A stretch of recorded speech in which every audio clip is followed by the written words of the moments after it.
Hello दोस्तों, मेरे channel में आपका स्वागत है। आज की हमारी कहानी है हाथी का सिर ही क्यों श्री गणेश जी को लगाया गया। चलिए कहानी शुरू करते हैं। गज और असुर के संयोग से एक असुर जन्मा था, गजासुर। उसका मुख गज जैसा होने के कारण उसे गजासुर कहा जाने लगा। गजासुर शिवजी का बड़ा भक्त था और शिवजी के बिना अपनी कल्पना ही नहीं करता था। उसकी भक्ति से भोले भंडारी गजासुर पर प्रसन्न हो गए और उसे वरदान मांगने को कहा। गजासुर ने कहा, प्रभु, आपकी आराधना में कीट पक्षियों द्वारा होने वाले विघ्न से मुक्ति चाहिए। इसलिए मेरे शरीर से हमेशा तेज अग्नि निकलती रहे, जिससे कोई मेरे पास न आए और मैं निर्विघ्न आपकी आराधना करता रहूं। महादेव ने गजासुर को उसका मनचाहा वरदान दे दिया। गजासुर फिर से शिवजी की साधना में लीन हो गया। हजारों साल के घोर तप से शिवजी फिर प्रकट हुए और कहा, तुम्हारे तप से प्रसन्न होकर मैंने तुम्हें मनचाहा वरदान दिया था। मैं फिर से प्रसन्न हूँ। बोलो, अब क्या मांगते हो। गजासुर कुछ इच्छा लेकर तो तप कर ही नहीं रहा था।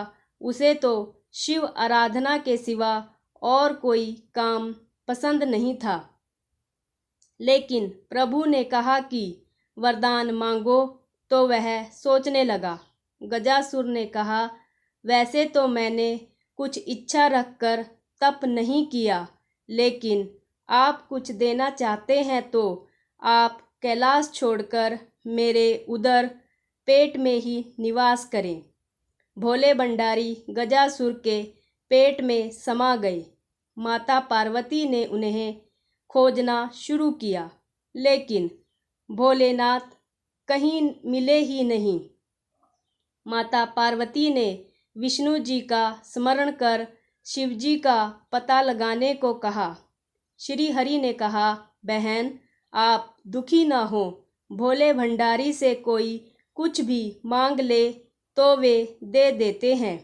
वरदान स्वरूप वह गजासुर के उदर में वास कर रहे हैं। श्री हरि ने एक लीला की। उन्होंने नंदी बैल को नृत्य का प्रशिक्षण दिया और फिर उसे खूब सजाने के बाद गजासुर के सामने जाकर नाचने को कहा। श्री हरि स्वयं एक ग्वाले के रूप में आए और बांसुरी बजाने लगे। बांसुरी की धुन पर नंदी ने ऐसा सुंदर नृत्य किया कि गजासुर बहुत प्रसन्न हो गया।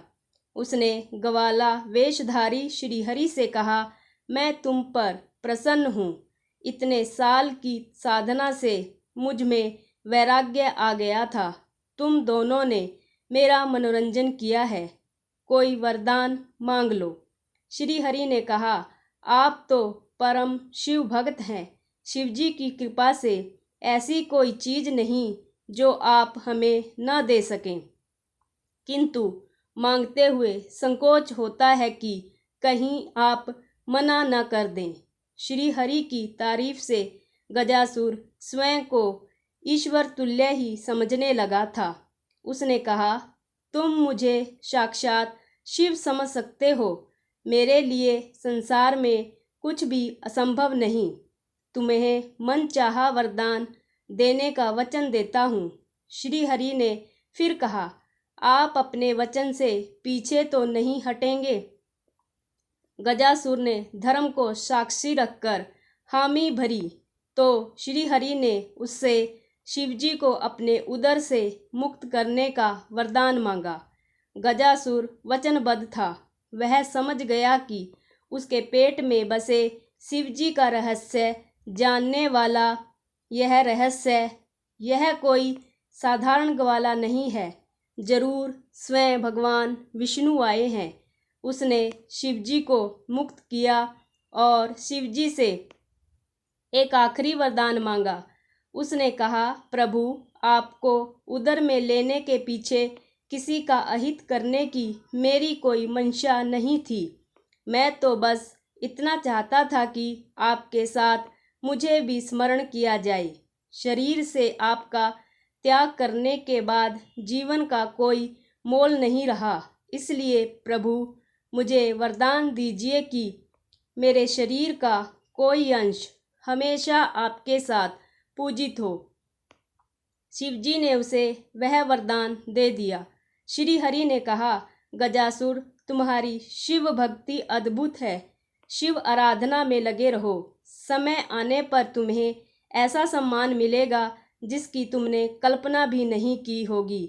जब गणेश जी का शीश धड़ से अलग हुआ था तो गजासुर के शीश को श्री हरि काट कर लाए और गणपति के धड़ से जोड़कर जीवित किया था। इस तरह वह शिवजी के प्रिय पुत्र के रूप में प्रथम आराध्य हो गए। वीडियो अच्छी लगे वीडियो को लाइक कर दीजिए, शेयर कर दीजिए।